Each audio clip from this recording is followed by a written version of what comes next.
Welcome to the Three-Piece Combo MMA show, brought to you by the 5 Reasons Sports Network.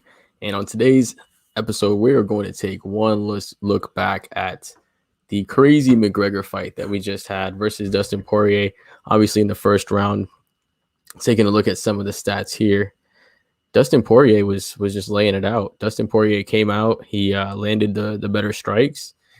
He did get caught with a few blows from Conor McGregor, but all in all, he was able to get the takedown, land on top, get some good top control, and from there, I mean, he was just out there landing elbows. Of course, he did catch a couple of elbows from the bottom from Conor as well, but man, Dustin was dominant on top, and from there, he actually got back up because he was claiming that Conor was grabbing his glove and he was getting him to pull him down for the up kicks.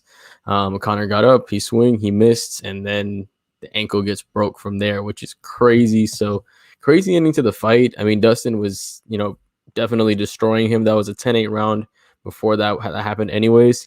But absolutely crazy ending to the fight. I want to say what's up to Swish God TV. Conor's done. He'll only fight for money at this point forward. I think you're right. I had a couple of people over and we were all saying maybe right now what Conor is going to be doing is, fighting the Jake Pauls of the world, or just, celebrity fights where he's out there to make money. And, Clemente 3472 says, I don't think anybody will pay to see Conor. I think people will still pay to see Conor. He's great at marketing for himself. He knows how to market himself for sure. And he's able to get that done. But as far as, if he's going to be fighting for a competitive belt in the future, that's still hard to say right now, because what really is next for Conor, right? Because now he's coming in, he has this injury, he's lost 2 in a row. This fight really wasn't competitive. He was getting destroyed from the top by Dustin Poirier, and then he breaks his ankle, maybe fibula, somewhere around there. But now what's next for him really is the question. And it's, you can't put him against the top of the top, because somebody like Charles Oliveira, once he gets a hold of him, he's going to take him to the ground and he's going to drown him. Any high-level grappler, I don't think, is a good matchup for Conor. I think the game plan is too simple now, right? He's not really a really good, well-rounded mixed martial artist. He's able to, he has a lot of aura around him, but the aura of invincibility has gone down a little bit. So it's going to be interesting to see what he comes back and who he fights next. And if anybody has any questions in the comments, just go ahead and just leave them in the comments, and we'll go ahead and get to them. But I think maybe once he comes back, if he's healthy, maybe you throw him against a Nate Diaz or a Tony Ferguson. But it's going to be tough to see if he's even on that kind of level. Maybe he can do something against Nate Diaz, because they're both on past the prime of their careers right now. But it's going to be tough to see what he would do. But as far as Dustin Poirier, I mean, Dustin Poirier is going to be able to kind of just walk into this championship shot now. It's going to be him versus Charles Oliveira. He didn't really take much damage in this fight. Let's take a look at some of the stats real quick. So total strikes, Dustin Poirier actually had less strikes, which is a little surprising. If you look at the numbers right here, total strikes landed 43 of 54, which is a pretty high clip by Conor McGregor. Obviously, some of those were off of his back, so really short range shots. He did land some good shots on the feet as well. But as far as anything impactful, it was far and in between in that first round. But as far as the shots that Dustin were landing, he was landing those hard elbows from top. He would do a really good job of posturing up, laying down those straight strikes to the ground, laying down those elbows, doing a really good job just staying active from the top. And it was pure domination. I mean, there was certain points in that fight where Herb Dean could have stepped in and stopped that fight, but, he let it go. And apparently early in the fight, one of the kicks that Conor McGregor threw, because obviously he was throwing a lot more leg kicks, trying to obviously get back at the leg kicks that Dustin threw it back at him in the second fight. But after the fight, they showed it on the replay when obviously Rogan and all the broadcast guys were watching it. And Dustin actually said this in his post-fight interview as well. When Conor threw one of those kicks, it landed right on the knee, or on the knee area of the knee bone. and it landed on the area that actually snapped. And Dustin pointed at that leg right after it happened, so he knew that there was a little bit of damage that happened after that kick. And once he got up and he put some weight on it, he was able to stand on it a little bit. I think he was on the feet for like another minute after that kick, and then it went to the ground from there. But after that, I mean, when he came back up and then that thing snapped, I mean, kind of a crazy thing to happen. But Poirier called the shot with that, man. He pointed it out right when it happened. And if that's true, and if that's actually what happened, and Poirier said that him checking the kick caused McGregor to break his ankle, dude, good strategy on Poirier, because he said he was going to come out and employ checking those kicks because he knew Conor was going to come out try to kick as well. So good job on him. Poirier did a great job coming to this. I think he's going to fight Oliveira next. I think he's going to probably win. I have a good feeling he's win. Oliveira is great with submissions, but Poirier is a Brazilian Jiu-Jitsu black belt as well. So it'll be interesting to see what happens there. I think he gets it done, though. But as far as Conor, maybe something like Nate, Tony Ferguson, a couple options for him. Obviously, you have the less competitive route if he wants to go to the McGregor side, just go fight for money. Hey, go box Jake Paul, right? Go get that leg fixed up and go fight Jake Paul. There's always an avenue for you there. So getting onto the co-main event, this one was actually not too bad. I think the crowd made it worse than it was, but I think this was actually a pretty decent fight. It was pretty back and forth. Gilbert Burns employed his game plan perfectly. Absolutely perfect. If you're a guy that's facing somebody like Stephen Wonderboy Thompson, you don't want to go and strike with Wonderboy. You want to go and you want to try to take him down. You want to make sure you try to eliminate that striking ability.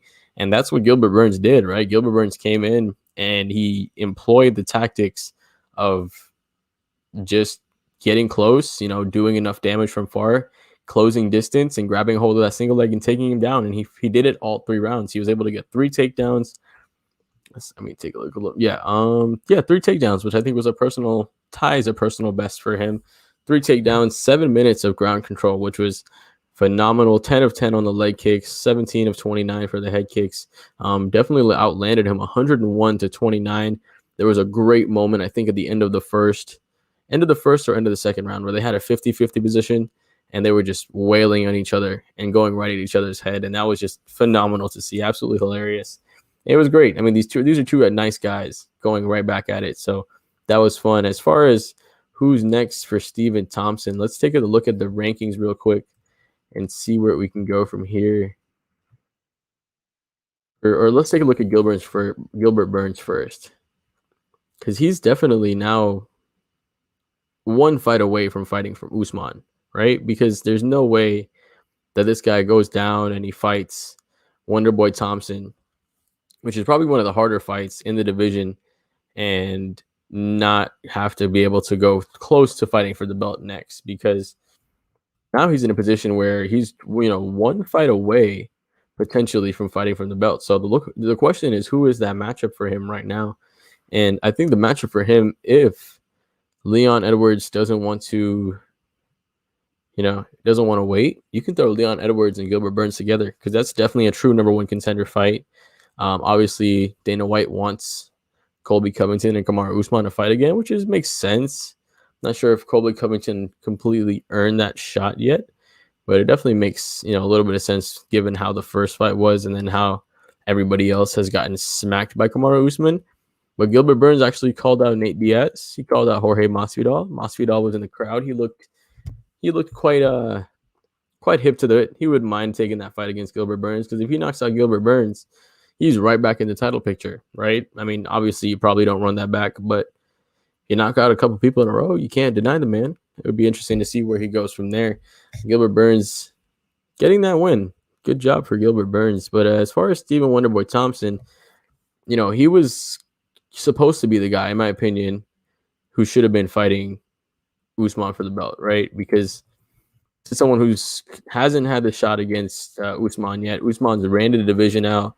Stephen Thompson is, showed that his takedown defense was good, but then you come into this fight and you see how easy Gilbert Burns was able to do it, and then you're like, yeah, Stephen Thompson wouldn't have been able to do that. Stephen Thompson, probably one of the best strikers in the UFC. But as far as him being able to take and the fight to Usman, that's going to be a tough one. That's going to be a tough call. So as far as who he would fight next, I think it would be a really tough. But maybe you throw him against a Bilal Muhammad, right? Somebody that's up and coming. He already beat Jeff Neal. Neil Magny is somebody that's up and coming. Maybe you throw them together. That's a potential. Maybe a Bilal Muhammad or a Neil Magny. That would be something that'd be a little interesting. He already beat Vicente Luque. I don't think he fought Chiesa, but Usman's calling out Chiesa, so we'll see if that happens. That would be a really interesting fight because that's a submission specialist, right? Chiesa is somebody who's just really straight on the ground, but Usman just keep it standing and just knock him out. So it'd be interesting to see where he goes from there.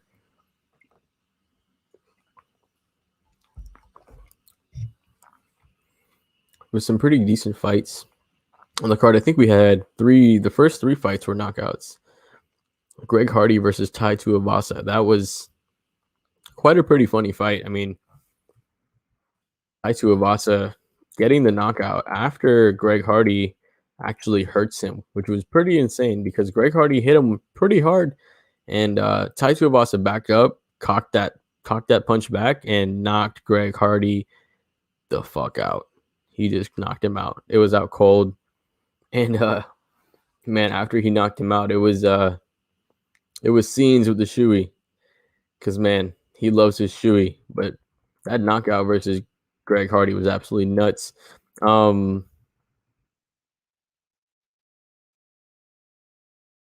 think who should Tai Tuivasa fight next? Because obviously I don't think he's ranked right now. Let's go rankingmma.com. Let's take a look at the heavyweight rankings right now and see who's around Tai Tuivasa. Knocked Greg Hardy, right? Maybe I should type that better. Knocked out Greg Hardy. Cool. So let's take a look at the heavyweight rankings right now and see who's around Tai Tuivasa. So Tai is 15th, roughly, right now. And he's 11-3, winning 2 of his last 3. Well, now 3 of his last 4 because he just knocked out Greg Hardy. So he's definitely on his way up. Maybe you throw him against a Walt Harris, right? Somebody who's a veteran of the game, somebody who's been here for a minute. Him and Walt Harris. And Walt Harris has kind of been on a downturn since the unfortunate event that obviously happened to him. Tai Tuivasa versus Walt Harris would be a good fight. You can also do Blaggy Ivanov. He's on a little downturn right there. They have a couple guys. Maybe throw him against Augusto Sakai because after Augusto Sakai started off, was it 15-1, losing his last 2 by TKO. Maybe he needs to prove himself a little bit more. Now you give Tuivasa somebody who's streaking 3 in a row in a heavyweight division where it can end really quickly, like we saw it did. It did end really quickly with Greg Hardy. You throw him against somebody like Tai Tuivasa. I think that's a good fight. You have 2 guys still on the earlier side of their careers. Augusto Sakai obviously a little bit older, but still hasn't had that long, lengthy career for the MMA yet. But still 2 guys. I think either Tai Tuivasa in there, and he'd be able to. That'd be a pretty good fight, because you don't want to put him up in the competition too high. Obviously, once you go to Dawkins is a guy that's been knocking people out straight, streaking really heavy. You can't throw him against Alexander Volkov. Volkov was just pretty close to that contender picture. So I think somebody in that 8 to 10 range. But as far as Greg Hardy goes, now this is a tough question for Greg Hardy because where do you go from here? He's I think he's lost 2 in a row now. Nope. Yep, he's lost 2 in a row. He lost to Marcin Tybura, and now he lost to Tai Tuivasa. So what's next for Greg Hardy? He still has a lot to learn. We see that he has the knockout power. The knockout power is absolutely there, but his fundamentals aren't there just yet. After landing a quick shot on Tai, he rushed in and he got hurt, and it was a little too it showed his immaturity. Our Visions, I want to say what's up to you, brother. Says Conor should retire, in my opinion. Maybe, man, maybe, because with that kick, with that type of injury, you don't know if you're going to be able to come out with that same speed. So I want you guys to leave your thoughts in the comments below. What is next for Conor McGregor? Do you guys think he should continue to come back and try to get a fight there? Or do you think he's this is it for him. What do you guys think? Because I'm curious to think if anybody else thinks that he can come back from this. Because I legitimately don't think he can come back and be effective. I think this is it for him. I think his days of being a competitive lightweight competitor is over. He's no longer going to ever fight for the belts again, unless Dustin wants the money. But Dustin has shown that he can beat him. That first round was a 10-8 in 2 judges' scorecards, I believe. But Dustin doesn't need to beat him again. He knocked him out in the second fight. He was destroying him in this fight. Dustin really doesn't need to fight him again. And if he goes and he wins against Charles Oliveira, Conor McGregor is going to have to work his way up to have to fight for that belt. And let's say you put him against a Nate Diaz. Where does that put him next, right? You maybe throw him against a Michael Chandler or a Justin Gaethje. But Justin Gaethje will absolutely torch him. I think Justin Gaethje would absolutely knock McGregor out. He has a little more of a chin. Obviously, Dustin Poirier knocked him out too, but he was able to last it for 4 rounds. He has extremely good boxing, good fundamentals. So I think this is it for the elite level of Conor McGregor. But as far as Dustin Poirier, I think Poirier has a good opportunity to put himself as the second greatest lightweight in UFC history. And obviously, all respect to BJ Penn. But if he's able to win this fight coming up against Charles Oliveira, I feel like anybody else that they put up against him next is going to be a manageable fight for him. The only person that I worry about coming up in this division that can be a threat to anybody, this guy right here, Islam Makhachev. Once he gets past Thiago Moises, this guy is going to be a legit threat, because anybody that has watched this guy's fight, this is basically Khabib's prodigy. This is the next guy that's up. So I think if Dustin wins this fight, obviously against Charles Oliveira, he's going to have a couple of, I would say he has 2 or 3 fights before he has to fight Islam, because he beats Charles Oliveira. Maybe you have Justin Gaethje fight him next, because he lost to Khabib, but everybody loses to Khabib. So you maybe throw him against somebody like Justin Gaethje, because you've seen that first fight was absolutely epic. You're running back. That's a fun fight. If Chandler is able to work his way back, that's a tough one. I think Beneil Dariush is a pretty good matchup. Dariush is a pretty good striker. He's great on the ground, somebody that can take Dustin down. But I don't think his striking is just as crisp as Dustin Poirier. But I think that would be a good matchup. But once he finishes, 2 or 3 of these guys, and these guys all fight each other a little bit, Islam is going to work his way up. And if he's able to continue to show that he has his kickboxing ability, and he's able to continue to obviously smother on the ground like he did, I think it was Drew Dober was his last fight. Yeah, so he submitted Drew Dober, I think, in the second round. So he's out there absolutely killer. 19-1, crazy streak he's on right now. So let's take a look at some of the other fighters that were on this card. The Sugar Show, Sean O'Malley showed out. He was absolutely phenomenal. Man, the guy he fought, I'm trying to remember his name off the top of my head, Kris Moutinho. That was a guy with an absolute rock chin. This guy ate so many shots. 200. Look at this. It's like a video game character. He literally has 70, or he has just red all over. He landed a couple of good strikes on O'Malley, though. Don't get me wrong. Let me type this in real quick.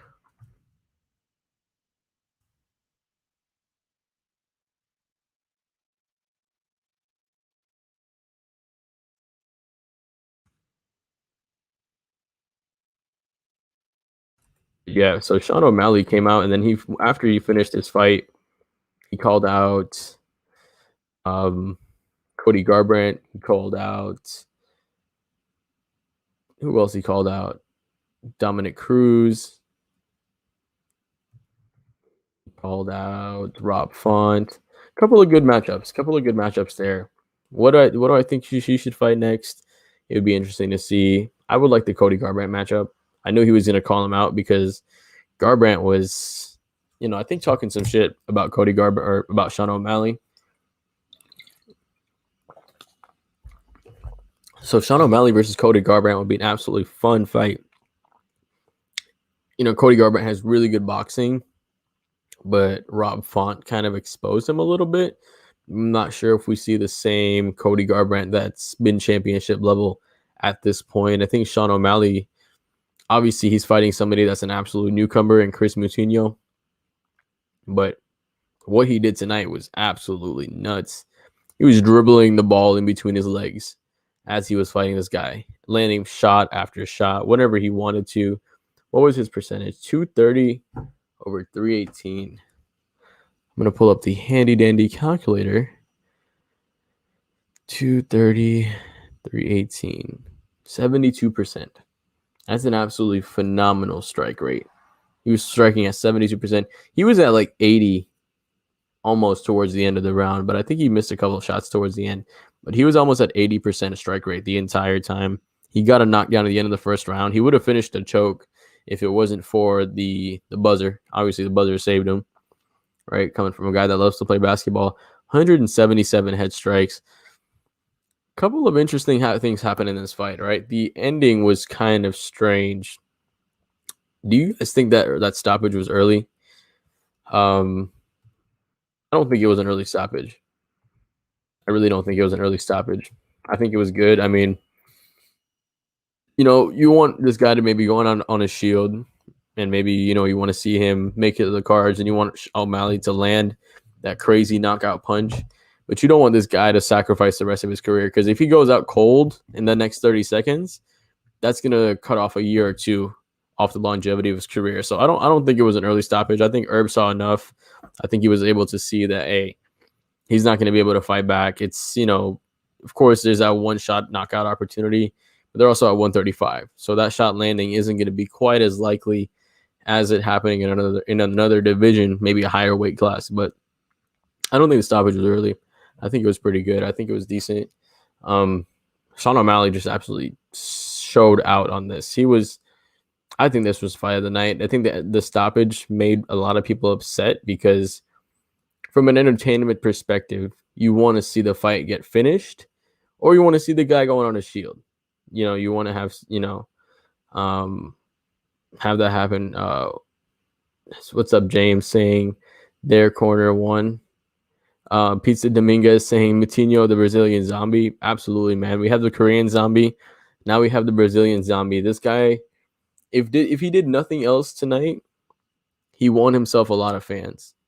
And that's something good in the UFC, because now you can put him against a lot of people, right? And he'll be able to at least stay his ground. And his striking wasn't good. It wasn't bad, right? His striking was there. Obviously, his defense wasn't as good, but he was able to show that he was able to stay in the fight and land some effective shots. He was able to walk Sean O'Malley down, corner him at times. Maybe you want to work on that lateral movement, but Sean O'Malley has some of the best movement in the division. For this guy to come in on 11 days notice, not really get to watch too much tape on him, still back and walk him down, obviously get pop shotted the entire time, getting punched in the face, getting, round kicked, everything. Sean O'Malley was showing out. Obviously, he was going deep in his bag in this fight. But Kris Moutinho, he was out here. He was giving his best. He was showing that iron chin. And, like our boy Pizza Dominguez said, Moutinho is a Brazilian zombie tonight, man. And his stock, no matter how bad he lost tonight, I think you definitely see him in the UFC and again in the future. You see him in another opportunity. I think you throw him in against somebody that's a newcomer or somebody that's lost 2 or 3 in a row on their way out. This guy is definitely somebody that's quite talented. He was able to take this fight on 11 days notice. Although he lost his fight, I think he gained a lot of fans. He gained a lot of respect for a lot of people. But as far as Sean O'Malley goes, a couple of ways you can go with him there. Let's take a look at the rankings and see. Let's go with the official rankings here. because we're looking towards the top of the division.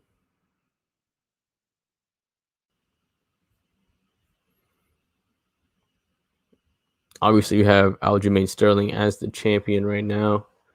Let's see.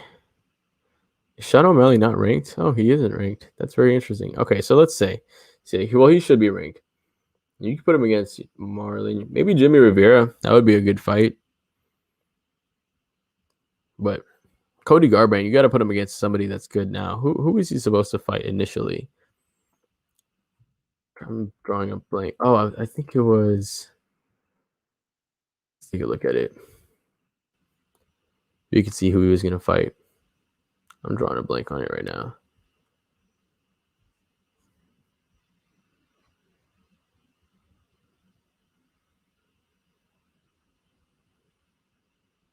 Oh, we got the performance of the night. Nice. Fight of the night was Sean O'Malley and Kris Moutinho. So now we see that's good. That's good, man. He goes in and he gets his ass kicked for 3 rounds, but he showed us his iron chin. He wins an extra $50,000 on his UFC debut. That's what you get for showing an iron chin. Kris Moutinho, good job, man. Good job.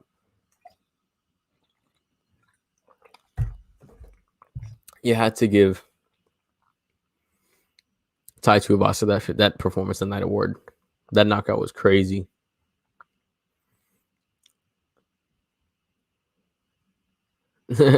Pure crazy. You're kidding, right? I know you're kidding. In reality, maybe his reality, the dude's a little delusional. Let me get this banner up real quick.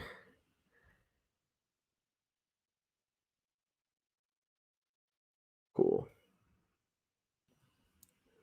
Dricus Duplessis versus Trevin Giles. That was a clean knockout. He knocked Trevin Giles out absolutely cold. Cold. I'm not cold, but stiff. Definitely put him stiff. Oh, that's who it was. There we go. Luis Smolka. That's who he was supposed to fight. We were also supposed to get Sean Brady and Kevin Lee. That would have been an absolute banger. If we saw that fight, that would have been a great fight in the 170-pound division. Hopefully we get to see that fight rescheduled. First fight of the night, Zalga Zumagulov gets the standing choke over Jerome Rivera. It was really interesting because he was like almost like a standing anaconda. Like a standing anaconda almost, but it was like a front rear naked choke. They were describing it, but that was a good one. Did that deserve a performance award? I think that could have been one of them. That was a really cool choke. You don't see things like that. Yeah, you could have done it. You should give everybody with a knockout of here. Oh, the Ilya Poirier versus Ryan Hall fight was absolutely phenomenal. Ryan Hall just kept going for these Imanari rolls, trying to get the leg of Ilya Poirier, but Topuria was able to dodge it, get one down, pin the arms of Ryan Hall, and just land some absolutely brutal strikes. And that was that was a good fight. Let me just type this out real quick.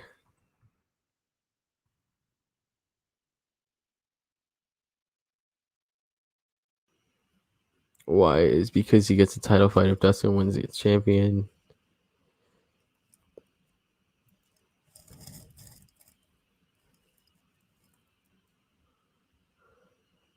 Why is because he gets a title fight if Dustin wins the fight for the championship.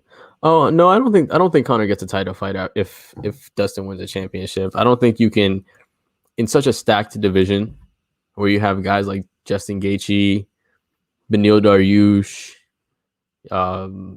Islam Makhachev coming up. You can't give Conor McGregor a title fight over these guys.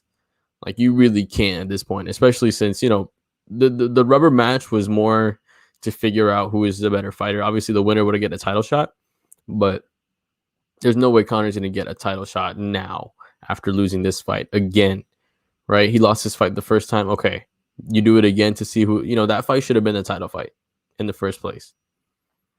But now this fight comes in and you do it again just because it's a rubber match. And Conor loses again, man. He doesn't get a title fight after this. I think he gets maybe Nate Diaz. All right, you maybe throw him against Nate Diaz.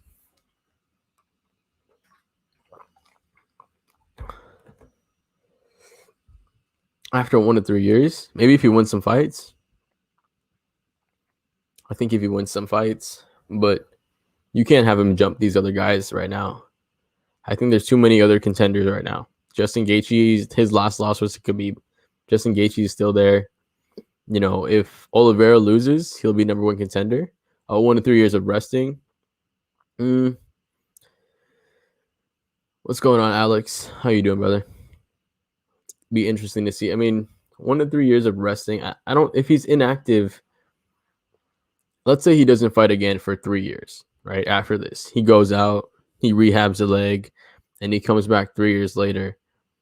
Nobody's going to think Conor McGregor is going to be at an elite level. Nobody thought Conor McGregor was at an elite level when he was facing Dustin Poirier the second time, right? He faced a washed-up Cowboy Cerrone. Let's all admit that. He did not fight a Cowboy Cerrone that was at the top of his career. That Cowboy was a past prime Cowboy. He beat a washed-up Cowboy, and when faced with a real challenge like Dustin Poirier in January, he got knocked out. And in this fight, unfortunately, obviously his ankle broke, which happened because Dustin checked one of those kicks. That ankle hit the knee of Dustin Poirier. Dustin Poirier pointed at the leg after he checked the kick. So this is something that was really interesting because in the post-fight not press conference, but in the post-fight interview, you're right. Dana does care about the money more, but it would just be really hard. I think it would be really hard. I think you get a lot of fighter outrage. It would be like putting Masvidal in another title shot. It would be really tough to do that because of how it happened, right? You could do it with, let's say you did it with Usman because Usman didn't knock Masvidal out the second when they fought the first time, but you can't do it this time because okay, let's say this injury happens before Dustin takes him down. Okay, you can do it, right? Because now the fight wasn't really happening, but Dustin was clobbering him well before this injury happened. He was absolutely destroying him. It wasn't even really a close fight. That was a 10-8. It was pretty much a 10-8 in that first round. So it would have been really hard to justify giving Conor a title fight because this fight is a loss. This is a loss. He lost that first round, and it was a 10-8. And we know that Conor fades after the first round. And this was a pretty dominant first round for Dustin Poirier. Like, you can't get much more dominant than that outside of getting the finish in the first round. There was some pretty mean ground and pound. A couple elbows from the bottom from Conor. Obviously, shots from the bottom don't have a lot of effect because you don't have the power of the legs to throw those shots. They'll damage. They'll do some cosmetics, but they're not going to be so heavy. Those up kicks were a little more effective than the strikes from the bottom, like the elbows from the bottom. But I don't think it really affected him that much. I think Dustin was pretty dominant, and this fight is, like Alex saying, man, it was slow and controlling. Dustin knew what he was doing. He's a BJJ black belt. He has black belt in jiu-jitsu. He knows what he's doing down there. He was able to get into half guard, get into his guard, work the guard, posture up, get some ground and pound, get back into the guard, work back up, posture up, get some ground and pound, and continue to do that. And that was perfect because it wore Conor out, made Conor jump a guillotine because Conor was uncomfortable, and he did what he had to do, man. All hats tipped off to Dustin Poirier. That was a great fight. We talked about the Gilbert Burns fight. If you want to check out any of the other fights, we talked about the Tai Tuivasa fight. Did not talk about the Aldana fight against Kunitskaya. That was a great fight, actually. First round knockout for Irene Aldana. Kunitskaya had some really decent kicks coming around, but the boxing of Aldana, I think it was a counter left hook of Aldana gets it done. Sean O'Malley, obviously, we talked about that one. Max Griffin, Carlos Condit, pretty good fight overall. Just a pretty fun fight. It was not a lot of takedown opportunities. I don't think these guys went for a lot of takedowns, but pretty good fight overall. Condit lost. Max Griffin landed the more effective strikes in that one, and he ended up getting the win. Michel Pereira beats Nico Price. Nico Price came out strong in the third round, but Pereira was able to get some good strikes in the first two rounds. She did miss weight. Conor versus Nate. I was saying Conor versus Nate. That's the next fight for Conor. You have two guys coming off a loss, but they're still stars, right? That's the money fight. That's the real money fight, right? They talk about that shit. That's the real money fight. Aldana did miss weight, but she was on her menstrual cycle this week, so I give her the pass. You know what I mean? I'm not a woman. I don't know how that shit works, but I know for sure your body doesn't want to lose water when you're already losing blood. Just makes sense to me. I understand it. It's part of being a woman. Sure, she didn't want to miss weight, and it was her first time missing weight, so no big deal there. I'm sure she'll get back fine. Ilya Topuria, we talked about that one. Gets the win over Ryan Hall. Pretty funny win. He's still undefeated, by the way, 11-0. He'll probably get a top 15 guy in his next fight as well. Dricus du Plessis knocked out Trevin Giles. It was a pretty stiff knockout. Caught him on the side of his head, if I remember correctly. Knocked him out pretty flat. That was pretty fun. Maya in a pretty controversial decision over Jessica Ai. Some people were saying Jessica Ai won. I think Maya did enough. I think she had some pretty effective striking. So, yeah, Alex M, you can pump that Nate versus Conor fight all day long now. That's just the one to make because those guys don't really have much as far as championship material, but they're fun fighters, right? We saw Nate Diaz still somehow still fucking come back against Edwards. Gets it done. Not gets it done, but almost gets it done. That would have been crazy. Brad Tavares getting the win over Mario Akhmedov. Akhmedov was just swinging really wild in this fight. Tavares chopped his legs really, really well. He was able to get the fight done. Chopping his legs, getting it done from the inside, getting some good strikes in. Zagras Zumagulov getting that nice choke over Rivera. Overall, it was a pretty fun fight card. I think it was. I mean, the first fight was great. Second fight was really a lot of fun. The Mayo and Jessica Ai fight was delivered way more than I thought. The du Plessis fight, Trevin Giles was fun. The Topuria Hall fight was fun. Pereira Price was fun. Griffin and Condit, it was a little slow. It slowed down a little bit during the Griffin and Condit fight. Alex saying it's a legit card. It was definitely a legit card. But main event started off with 3 straight knockouts. And I had some people over. 3 straight knockouts, all right? Sean O'Malley, definitely referee called it TKO. But Aldana and Tuivasa with mean knockouts. Great co-main event. It was just a really good competitive fight. Not the most exciting. If you're looking for a stand and bang, that's not going to be the one. But it was still a really good competitive fight if it comes to full mixed martial arts. And obviously the main event, Dustin Poirier dominates in the first round. Checks one of the leg kicks for Conor that cracks the ankle, I assume. Gets the takedown. Conor gets back up, and that cracked ankle gave away. So, yeah, pretty fun card overall. Alex saying, man, I don't know about O'Malley. I think he's almost elite, bro. I think he's almost elite. I think if he fights somebody that can take him down, I think that will be his big weakness. But as far as striking, bro, I think he's on a great level as far as striking comes. He's a great striker. He's up there with one of top 3, top 4 strikers in that division. Cheeto, I think that fight plays out a little. Don't get me wrong. That leg kick, there's no fluke. I'm not gonna say it's a fluke, but I think that fight could have played out a little bit differently. Cheeto's very hittable, which he showed in his last fight against Davey Grant. Cheeto's very hittable, right? He's not, he'll hit you, but he's able to get hit as well. So it would have been curious to see. I would be curious to see how a rematch would go there, and I think that would be a fight that we could see in the future because. You see Sean O'Malley, he always puts up the O. Interesting one there. But all right, guys, I think that was it. That's it on the card. We're going to do a longer show. Me, Ariel, maybe Alfredo, some of the other guys on the network. But I just wanted to give some quick reactions for this because it was a pretty fun card. Pretty fun card overall. I want to thank everybody for joining. Alex M, appreciate you joining us. PR Crazy. You had some other James Pizza, Our Visions, DJ Clemente, Swishguard. Appreciate you all joining. It'll be a fun, really, really fun card. Some good finishes. Noteworthy main event. It wasn't the finish that we all wanted, I assume, but definitely noteworthy main event. Dustin was clobbering him on the ground. Appreciate you, Alex. Appreciate you joining me so late. It's almost 2 o'clock in the morning. Actually, everybody joining me this late. Appreciate you guys joining me. And if you're watching the replay, thanks for joining us as well. Thanks for checking out the 3-Piece Combo MMA show brought to you by the 5 Reasons Sports Network. I'm your host, Johnathan, aka 3-Piece Combo. You can follow me on Twitter at 3-Piece Combo. Make sure you like the video. Leave your thoughts in the video on the comments below. And if you have any questions, leave them in the comments as well. I'll go ahead and get back to them. All right, you guys.